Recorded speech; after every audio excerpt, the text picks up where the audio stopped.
देखिए, जिस प्रकार से झारखंड राज्य के जमशेदपुर में जो पुलिस की मौजूदगी में हमने दो जुआ नौनिहाल बच्चों का साथ जो घटना घटी है, उसकी जितनी निंदा करें शायद मुझे कम लगता है।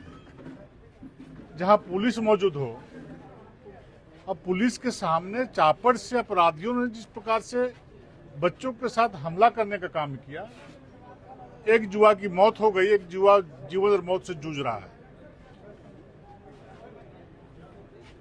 और ये बतलाने का अपराधियों ने काम किया है कि यहाँ पुलिस प्रशासन की सरकार नहीं चल रही है। यहाँ पे इस राज्य में अपराधियों का समानांतर सरकार चलने का काम कर रही है, और पुलिस की मौजूदगी में, पुलिस के भयन में, जिप्सी में घुस करके जो हमारे जुआ साथी अपनी जान को बचाने के लिए उस जिप्सी में घुसने का काम किए थे, अपराधी उस जीप के अंदर घुस करके हमला करने का काम किया। उनका मन नहीं माना तो घसीट करके उन जुआओं को बाहर निकाल करके, पटक करके, चापड़ से हमला करके एक का जान लेने का काम किया, और दूसरा जीवन और मौत का साथ जूझने का काम कर रहा है कलकत्ता में। ये सरकार सोई हुई है। आखिर इतना अपराधियों का हिम्मत कैसे हुआ? पुलिस वहां खड़ी रह करके क्या कर रही थी?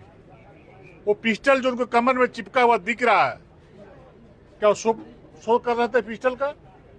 पिस्टल निकाल करके इधर मार नहीं सकते हो गोली अपराधी को, तो कम से कम हवाई फायरिंग करता, अपराधियों में दहशत होता। लेकिन पुलिस के लोगों ने अपने तरफ से किसी प्रकार का कार्रवाई करने का काम नहीं किया। मेरा तो मानना है कि पुलिसों के संरक्षण में और पुलिस के मिलीभगत से अपराधियों का साथ देने का काम किया, और वैसे अपराधी जो पुलिस के सामने दो बच्चों के साथ हमला करने का काम किया और एक बच्चे की मौत हो गई।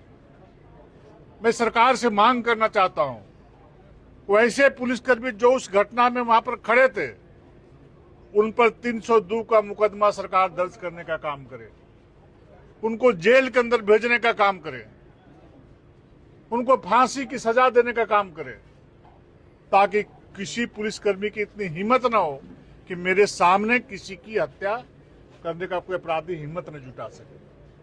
साहब, बीच शहर में, जमशेदपुर के नाक के नीचे, बीच चौराहे पे पुलिस की उपस्थिति में लोग हमला कर रहे हैं अपराधी। आज प्रशासन के लोग दूसरे लोगों पर 302 का मुकदमा दर्ज करके इस केस को डाइवर्ट करना चाहते हैं, जैसे और घटनाओं में पुलिस ने झारखंड राज्य में करने का काम किया है। इस केस में भी इस विषय को डाइवर्ट करके दूसरे तरफ पुलिस मोड़ना चाहती है, सरकार मोड़ना चाहती है। लेकिन भारतीय जनता पार्टी का एक एक कार्यकर्ता सड़क पर उतर करके पुलिस प्रशासन को, सरकार को इस केस का डाइवर्ट करने का अधिकार नहीं देगा। और यदि डाइवर्ट करने का इन लोगों ने प्रयास किया है और डाइवर्ट करने की कोशिश की, तभी जमशेदपुर बंद हुआ है। आने वाले दिनों पर झारखंड बंद करने का काम करेंगे, ठप करने का काम करेंगे।